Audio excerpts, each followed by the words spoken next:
Olá, me chamo Yasmin Mendes. A minha orientadora é a professora Fabiola de Siqueira Mendes. Eu vou apresentar o trabalho intitulado Análise do perfil epidemiológico de pacientes com doença intersticial pulmonar associada a colagenose e atendidos no Centro de Especialidades Médicas do SESUPA no ano de 2017 a 2022. Bom, as doenças pulmonares intersticiais, elas compreendem um grupo diverso de patologias em que o interstício pulmonar é afetado de maneira difusa. Elas podem se apresentar de forma aguda ou crônica, sendo as crônicas de causa não infecciosa as mais comuns. E dentre elas, nós podemos citar a fibrose pulmonar idiopática, a sarcoidose, a pneumonite de hipersensibilidade e a doença pulmonar intersticial associada a colagenose. Dentre as doenças reumatológicas estabelecidas, como a artrite reumatoide, o lúpus eritematoso sistêmico, a síndrome de Sjögren, a doença de Still e a esclerose sistêmica, a que apresenta o caráter mais fibrosante é a esclerose sistêmica. No entanto, a artrite reumatoide também é muito relevante ao estudo, pois ela apresenta como principal manifestação extraarticular o acometimento pulmonar. Diante da raridade dessa patologia, os nossos objetivos foram analisar o perfil epidemiológico dos pacientes com doença intersticial pulmonar associada a colagenoses, atendidos no Centro de Especialidades Médicas do SESUPA, o SEMEC, no ano de 2017 a 2022. Com objetivos específicos, identificar as colagenoses mais prevalentes entre os pacientes atendidos no ambulatório do Centro de Especialidades Médicas do SESUPA, o SEMEC, identificar quais medicações são comumente usadas por esses pacientes e avaliar se há o controle da doença pulmonar, haja vista que pode haver uma desarmonia entre o controle da doença pulmonar e o controle da doença reumatológica. Esse estudo é do tipo transversal, descritivo, cuja amostra foi por conveniência, considerando todos os pacientes atendidos no ambulatório de doenças intersticiais pulmonares do SEMEC, em Belém do Pará, no período de 2017 a 2022. Como critérios de inclusão, foram utilizados os pacientes com diagnóstico confirmado de doença pulmonar intersticial e colagenose, e como critérios de exclusão, os prontuários com informações incompletas ou de pacientes que ainda estavam em investigação diagnóstica. Cabe destacar que todos os procedimentos de pesquisa foram aprovados pelo CEP-CESU.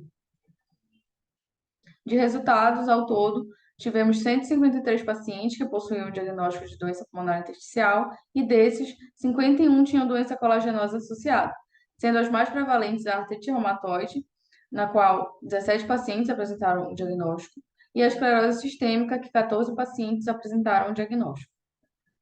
A maioria era composta por mulheres, sendo 47 pacientes do sexo feminino e 4 pacientes do sexo masculino apenas, na faixa etária de 41 a 50 anos, com média de idade de 54,82 anos, oriundas do interior do estado do Pará, seguidas pelos pacientes oriundas da capital Belém e, em terceiro lugar, pacientes oriundos de outro estado.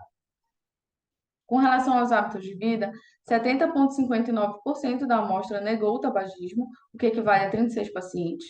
74,5% negaram o etilismo, que corresponde a 38 pacientes. E 94,12% negaram o uso de drogas ilícitas, correspondendo a 48 pacientes.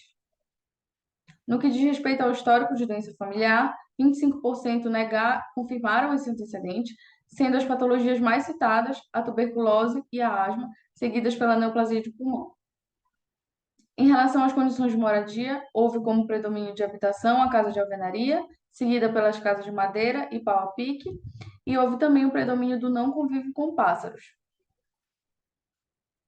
Quando analisados os aspectos clínicos, 72,55% dos pacientes apresentaram algum grau de dispneia, com destaque para o grau 4, seguido pelo grau 3, depois o grau 1 e, por último, o grau 2. E 53% da amostra apresentaram estertores em velcro, que corresponde, o que é compatível com uma fibrose em fase avançada, e 3,9% apresentaram grasnido à ausculta pulmonar. Acerca da presença ou não de infecção latente por tuberculose, como alguns pacientes vão precisar fazer uso de imunobiológico, a gente fez a avaliação desse critério e encontrou que a maior parte, dos pacientes analisados apresentaram um teste de PPD negativo. Mas aqui a gente tem que chamar atenção para o número relevante de pacientes que não tinham essa informação declarada no prontuário. No que concerne a medicação em uso, apenas 29,41% dos pacientes faziam uso de nintedanib, que é um antifibrótico, e dentre esses, 25,49% faziam uso associado a um imunobiológico, com destaque para o rituximab e também para o abatacept. Para concluir, esse estudo ele possui algumas limitações, No entanto, ele é útil como pioneiro na apresentação de dados de prevalência e características dos pacientes com DPI e colagenose associada. Essas foram as minhas referências. Muito obrigada.